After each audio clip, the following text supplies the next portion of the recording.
Hi friends, welcome to Ftopreview.com. In this video, we are learning how to check GPU memory on Windows 11 laptops. So it is very simple. You can simply click on Start menu, then search about task.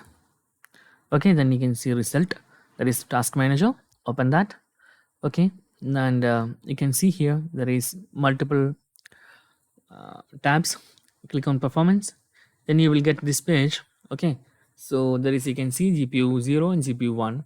So GPU 0 normally is the first graphics support from the internal body, that means internal graphics, and I have internal Intel or UHD graphics 630, and there is GPU 1, and that is NVIDIA Quadro RTX 5000.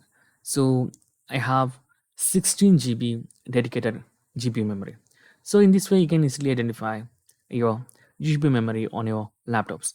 So that's guys, very simple tutorial, and if you need any kind of Android or iPhone or PC or Mac tutorial, just comment below. I will post my replies as videos so you can easily watch and understand it. And if you enjoyed this video, please like, comment, share and subscribe our channel for getting more videos like this. Thank you so much for watching. Have a nice day. Bye bye.